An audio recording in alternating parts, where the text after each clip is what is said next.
طب بذمتكم الفرحة باينة عليَّ والّا باين أكتر من كده؟ أظن باين من غير أي حاجة. وأخيرًا الحمد لله، والله يا بنات لو أقول لكم يعني الواحد كان صابر صبر عشان أجيب الطقم ده والحمد لله إن أنا جِبته، وجِبته يعني اللي أنا عايزاه في الآخر بنفس اللون اللي أنا عايزاه وكل حاجة. حصل شوية تريكات كده، المهم إن عايزة أقول لكم إن الفيديو النهارده مش زي أي فيديو، سواء أنتِ عروسة، سواء أنتِ سِت بيت، والله الفيديو ده هيبقى مهم جدًا ليكِ. تعالي أقول لِك الأول رحلتي كده مع البحث في الأطقم اللي بقى لي أكتر من 6 شهور ليل ونهار قاعدة أتفرّج على فيديوهات عشان أقرر هاجيب إيه في الآخر، لإن بجد يا بنات هو الmarket بقى مليان وأطقم كتير جدًا ومحتاجة تركّزي جدًا، جدًا وأنتِ بتجيبي. هاقول لكم أنا كنت في الآخر يعني واقفة خلاص باختار ما بين إيه، وليه اخترت الطقم ده بالذات، وهاقول لكم كل حاجة كمان هاقول لكم لو أنتم أول مرّة تشتروا طقم جرانيت لازم تعملوا إيه وتتصرّفوا معاه إزاي كويس جدًا، وده والله يا بنات دراسة، أنا عملت دراسة جدوى بجد للموضوع يعني. فتعالوا الأول الطقم اللي أنا جِبته ده يا بنات ده طقم صافلون الرملاوي ده جرانيت. وأنا كنت هاتجنن على اللون البني ده وما تسألونيش ليه سبحان الله، يعني هو كان في منه ألوان كتير يعني grey وأسود وألوان كتير جدًا، بس هو البني ده اللي خطفني بجد يعني، أول ما شُفته ما قدرتش، قُلت لأ هو ده. بُصّوا يا بنات عندكم في العلامة المائية اللي أنتم شايفينها دي وكمان أنتِ يعني المفروض تبقي قبل ما تروحي تشتري الطقم تتأكدي إن هو ناعم، تلفّي إيدِك على الحلة كده، تتأكدي إن هو ناعم، كمان شايفين كلمة صافلون مكتوبة إزاي يا بنات؟ ده الoriginal made in Turkey تحتها، وكمان بيبقى 3 حروف مكتوبين عادي و3 حروف في مربع كده، دي كلها حاجات تأكد لِك إن المنتج ده original. وكمان يا بنات أنتم شايفين العلب والتغليف بتاعها، ومكتوب على العلبة نفسها أنا وريتكم مكتوب الرملاوي، وبعد لَف كتير هو ده أحلى حاجة تجيبوها وأنتم مغمضين يا بنات من الصافلون، في أنواع كتير جدًا من الصافلون خلّوا بالكم، وفي منه كوبي كتير جدًا، بس الرملاوي زي ما وريتكم كده بيبقى فيه العلامة المائية، وبيبقى كلمة صافلون مكتوبة بالشكل ده. المهم يا بنات ده ال10 قطع، بيبقى 4 حِلَل والغطا بيتحسب قطعة، يعني أنتِ عندِك 4 حِلَل و4 غطيان دول كده 8 قطع، وبيبقى معاه الطاسة وبيبقى معاه الطاجن اللي أنتم شايفينه ده. طيب أنا كنت عايزة أجيب بصراحة ال13 قطعة، بس لمّا رُحت أجيب ما لقيتش من اللون ده غير ال10 قطع.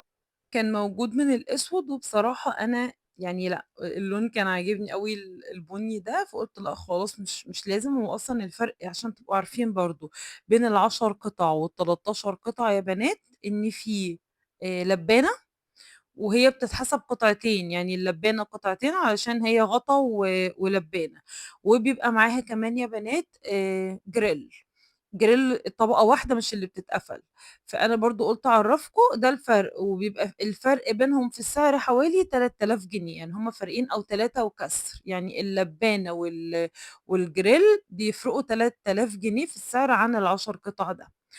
المهم يا بنات هل أنا كنت مقررة إن أنا هاجيب الصافلون؟ أنا الصافلون من زمان يا بنات وأنا عارفة إنه ما شاء الله في حتة تانية لوحده، بس بما إننا كل يوم بنشوف حاجات جديدة بتنزل، فأنا كنت محتارة بين حاجتين وبجد ما كنتش بانام من كتر الحيرة. أول حاجة كان طقم الNew Client أظن أكيد شفتوه أو قابلتوه في مكان يعني.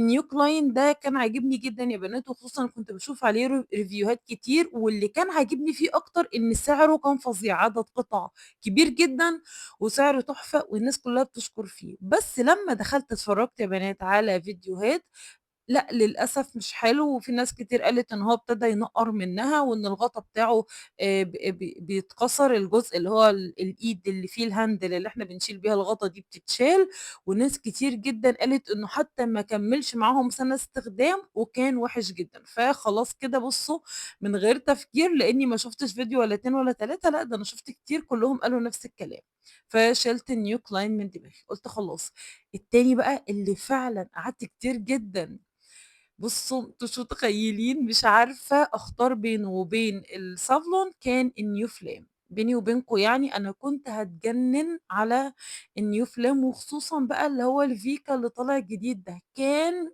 أنتم مش متخيّلين عامل فيّا إيه. وعلى فكرة هو مش فارق عن الصابون كتير في السعر، بس أنا كان بصراحة عاجبني جدًا. أمّا جيت بقى دخلت دوّرت كتير، وخصوصًا إن اللي كنت عايزة أجيبه اللي هو الoff white ده، وأنا كان عندي تجربة مع اللبني اللي كان عندي قبل كده ده بصراحة، وكنت خايفة يكون بيبوظ برضه ويتوسخ ما بينضفش. أنتم عارفين برضه يا بنات مهما كان أنتِ عايزة حاجة يعني تعيش وفي نفس الوقت تبقى شكلها محترم يعني. فيا بنات أمّا دخلت بقى قريت ودوّرت وشُفت كتير كل الناس أجمعت إن الأطقم الNew Flame بتبقى عايزة أكتر بوتاجازات كهربا مش بوتاجازات غاز، يعني خلّوا بالكم بقى من النقطة دي، علشان أنا شُفت كتير وخصوصًا الأطقم الفاتحة قالوا إن هي مع الغاز الطبيعي ومع الغاز عمومًا يعني للأسف لونها بيغيّر وبتبوظ، لكن لو أنتِ عايزة يعني حاجة تعيش بقى وتحافظي على لونها يفضل نضيف وكده، يبقى تستعملي بوتاجاز كهربا اللي هو الشُعلة، مش بوتاجاز اللي هو عيون زي بتاعنا كده يا بنات، عارفين الشُعلة الكهربا دي ما بيبقاش طالع منه نار يعني. فطبعًا أنا بوتاجازي مش كده، وبعدين بيني وبينكم يا بنات أنا خُفت لإن أنا شُفت بعيني يعني أكتر من فيديو، وللأسف قالوا إنه برضه بيتوسّخ، يعني مهما نضّفتيه وحافظتِ عليه هيتوسّخ منِّك، فأنا ما كانش عندي استعداد إن أنا آخُد الrisk بصراحة، وخصوصًا إنه مش رخيص، فقُلت لأ خلاص أنا إيه، يبقى هو الصابون بما إني يعني إيه دوّرت على أكتر حاجة تستحمل بهدلة المطبخ يعني. وبرضه يعني اللون كمان عجبني وفيه بُصّوا يعني بصراحة ما كانتش عاجباني النغمشة اللي فيه دي، أنا كنت أصلًا هاجيب التيتانيوم وبعدين خُفت، لإن التيتانيوم ده بيبقى واخد طبقة يا بنات بعد يعني هو بيبقى أصلًا تيفال واخد طبقة تيتانيوم، فأنا ما أعرفش يعني بصراحة قُلت خلّينا في اللي أكتر الناس مجرّباه واللي معروف وجِبت اللي هو الطقم ده. طبعًا أهم حاجة عشان تحافظي على الطقم ده لازم يبقى معاه حاجات سيليكون. أنا عايزة أقول لكم يا بنات إن أنا شُفت ناس حتى بتقول إن الخشب المعالق الخشب ما نستعملهاش في الطقم ده، فأنا قُلت برضه يعني زيادة احتياط جِبت الطقم ده. وعايزة أقول لكم يا بنات طلع فظيع، يا نهار أبيض! سيبكم من لونه اللي يجنن وحلاوته، الطقم ده له خلود أصلًا. أنا يا بنات أي حاجة ماركة الخلود أنا باحترمها جدًا، هو طقم يا بنات الmaterial بتاعته ده هاتيه وأنتِ مغمضة. بُصّوا جِبته أنا بما إني بقى كنت رايحة أجيب الطقم ال13 وما لقيتوش، قُلت أنا مش هارجع بالفلوس عشان الفلوس هتتصرف، أنا هاكمّل أجيب بقية الحاجات اللي أنا محتاجاها.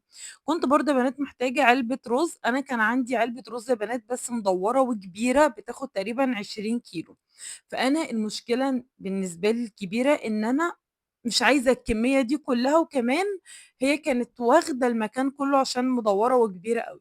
اللي أنتم شايفينه ده يا بنات بياخد 10 كيلو، وأنا بالنسبة لي الحاجات المستطيلة دي بتبقى أحلى كتير من الحاجات المدوّرة، لإن هو يعني عارفين حجمه واخده بالطول كده، فتقدري إن أنتِ تستغلّي بقى الوحدة بتاعتِك في إن أنتِ تحطّي حاجة تانية جنبها. فأنا بصراحة يعني حبيتها، والعلبة خطيرة يا بنات والmaterial بتاعتها وهمية بجد، وكان نِفْسي ألاقي منها حجم أصغر شوية، يعني دي 10 كيلو، كان نِفْسي ألاقي مثلًا اللي هم ال5 كيلو ده لو عايزة بقى للدقيق، للسُكّر، للحاجات دي، بس يعني ما لقيتش من نَفْس النوع ده، بس هادوّر لإني محتاجاهم برضه.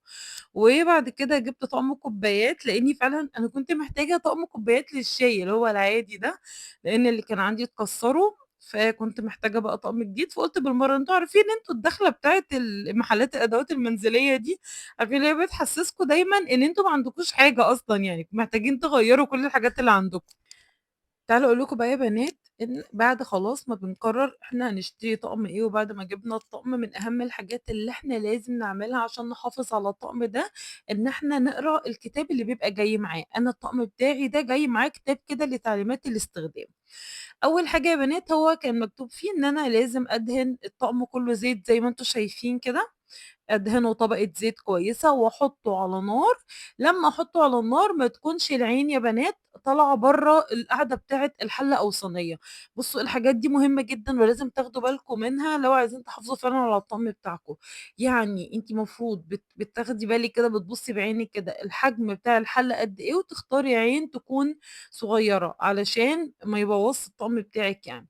والمفروض إن أنتِ بعد ما بتعملي فيه خطوة الزيت دي، بتسيبيه بعدها شوية وبعدين بتغسليه. أنا بيني وبينكم سِبته لتاني يوم الصبح، يعني أنا دهنته زيت وابتديت إن أنا آخد كل عين كل حلة يعني أحطها على عين كده وأبدأ إن أنا أحُط فيها الزيت وأسيبها تدفى مش تسخن، تدفى يا دوب، يعني أنتم هتشوفوني دلوقتي أنا باحُط إيدي جوّه أي واحدة فيهم، أي حلة أو أي قطعة يعني، أتأكد إنها يا دوب دفيت بس. وبعدين مجرد ما أحس إنها يعني خلاص دفيت كده، بابدأ إن أنا أشيلها وأحط واحدة تانية. مش هتحتاجي إن أنتِ تجيبي حاجة تشيلي بيها، شيلي بإيدِك علشان تتأكدي إنها ما سخنتش جامد يعني. هتعملي ده في الطقم كله. وأنا يا بنات عملت فيه الحركة دي وشِلته من على النار وسِبته زي ما هو بالزيت بتاعه لتاني يوم الصبح. بدأت بقى تاني يوم إن أنا آخُد قطعة، قطعة أغسلها بإسفنجة عادية خالص، مش الإسفنج اللي أنا كنت باستخدمها قبل كده، وهتشوفوني باستخدمها دلوقتي معاكم وأنا باغسل الحاجات، لإن أنا يعني جِبت الإسفنج الناعمة دي عشان طبعًا أنا مش عايزة أجرّحه. ودي من تاني الحاجات اللي لازم تاخدوا بالكم منها برضه يا بنات، إن أنتم يعني بُصّوا الحلة الصغيّرة دي ما رضيتش أحطها على العين الكبيرة، لأ أنا حطيتها على العين الأصغر، وبرضه دهنتها وباخلّيها يا دوب تدفى بس وباشيلها على طول من مكانها. برضه لو عايزين تحافظوا على طعم يا بنات بلاش نجُر يعني لو عايزة تنقلي مثلًا حلة من عين لعين بلاش تجُرّيها، شيليها انقليها علشان ما تجرّحيهاش يعني. وكمان طبعًا زي ما قُلت لكم من أهم الحاجات إن أنتِ تستخدمي دايمًا فيها حاجات سيليكون. حتى الخشب أنا عارفة إن ناس كتير جدًا بتستخدم الخشب وعادي، بس والله يا بنات أنا مؤخرًا سمعت إن حتى الخشب كمان مش أفضل حاجة إنِّك تستخدميه في الأنواع دي.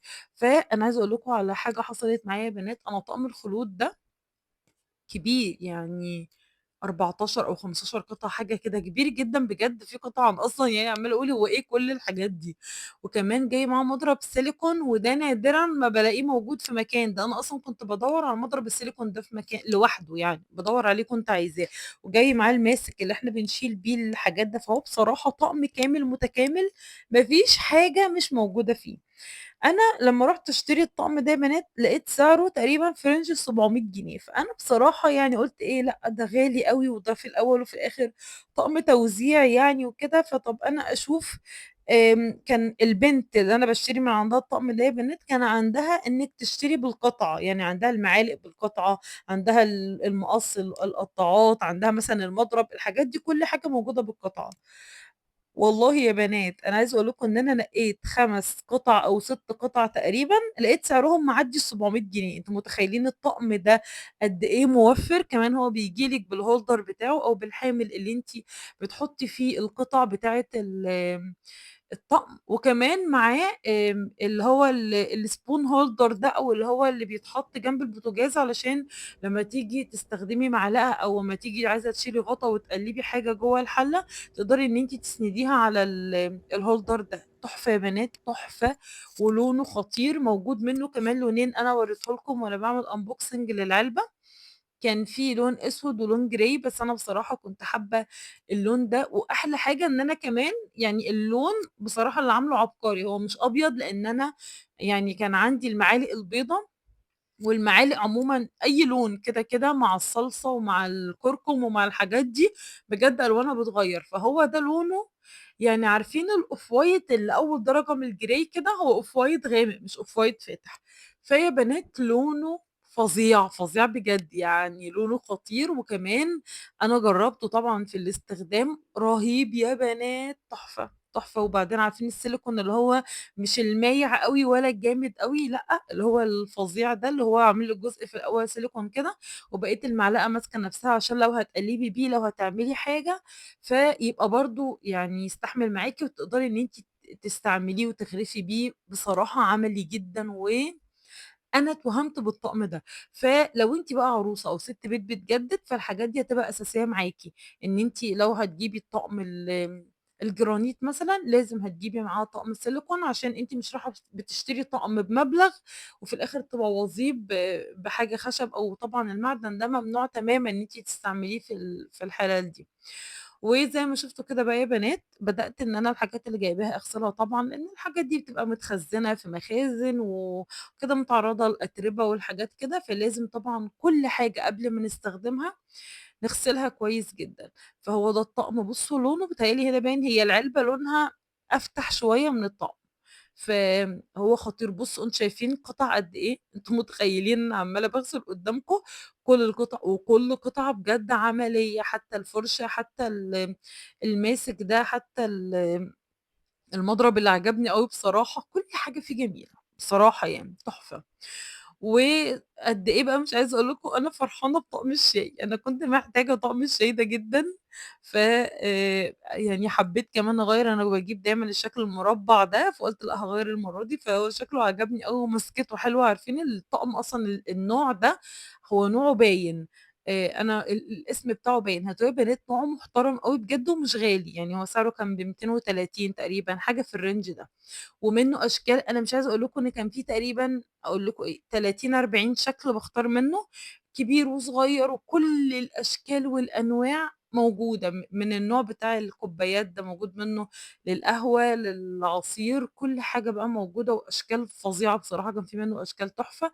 بس أنا ما كنتش عايزة حاجة فيها تضليعات ولا حاجة، كنت عايزة حاجة simple كده، واللي هي يعني عارفين ماسكتها حلوة كده وsimple وبسيطة نشرب فيها الشاي يعني.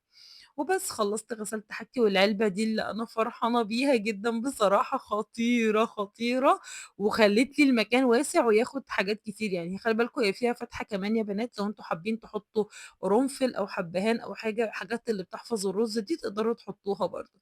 وبس كده يا حلوين، ده كان الفيديو بتاعنا النهارده، أتمنى يا رب يكون الفيديو عجبكم، واستنوني في فيديو جديد، ومع السلامة.